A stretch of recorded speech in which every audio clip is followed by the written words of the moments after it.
everybody. My name is Julie Burton, and I am president of the Women's Media Center. Thank you. And we are very, very excited to be here to release our 2014 Status of Women in U.S. Media report. We are doing it in collaboration with Arizona State University Cronkite School of Journalism and Mass Communications, and as a proud partner with the Take the Lead launch. So I want to tell you, Gloria Felt is a longtime board member of the Women's Media Center. She was there at the very beginning, and she really helped us get off the ground. So we are so proud to be here for this new organization and this launch. And Amy Litzenberger was a longtime early supporter of our work and has been there over the years. So it is a big salute for the Women's Media Center to be here to thank both Gloria and Amy for their leadership and their vision to take the lead.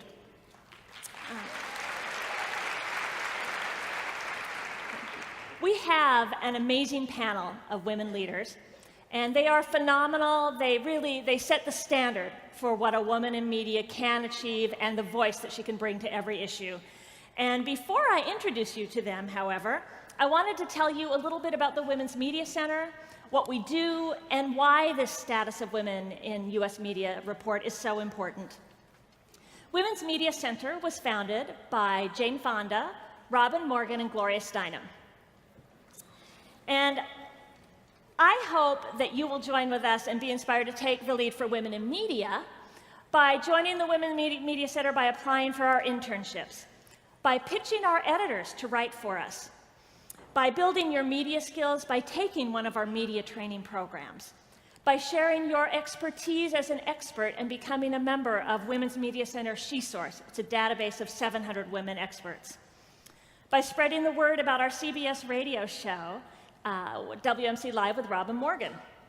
And by joining us when we do our Name It, Change It call-outs for media sexism directed at women candidates, and on any time we call out media sexism to say it's not acceptable and let's move forward together.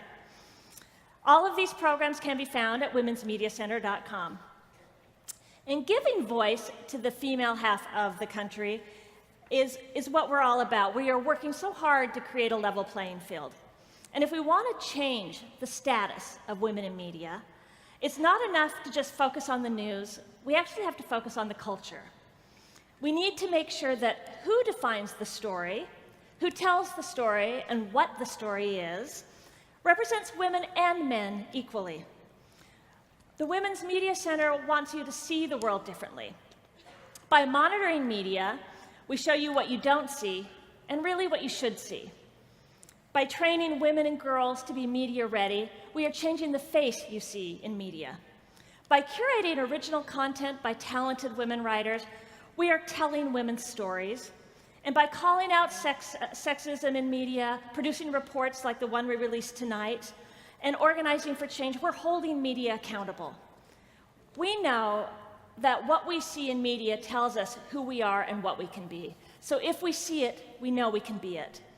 And that is why we produce our annual Status of Women in Media report, which we are releasing here with you tonight.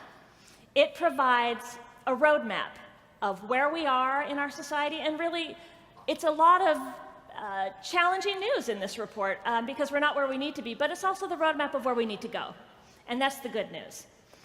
There are three major themes you will hear about in this report.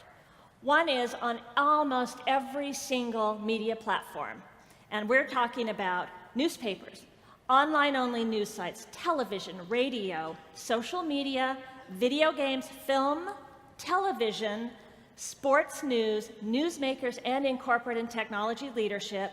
Women are being failed by media on every one of those platforms. We have a long way to go before we reach gender parity, but we are willing to step up, take the lead, and move towards that. Women of color are also spotlighted for the first time in this report. This is our third report. And for women of color, when we talk about the challenges on every media platform for women in media, they're even more difficult and dire for women of color. And then the third area that really stands out in this report is sports and journalism news coverage. 90% of the sports editors are male and they're white. And 35% of the consumer base for the major sports franchise, the teams for Major League Baseball, for the National Football League, for the National Basketball Association, 35% of the market is women. Those are the consumers and those are the customers, and the population is 51% women. So we need to change those numbers. 90% doesn't feel quite right to me. I don't know, does it feel right to you? No. So it's a big report, it's an important report, and we need to know the numbers so that we can fix them and change them.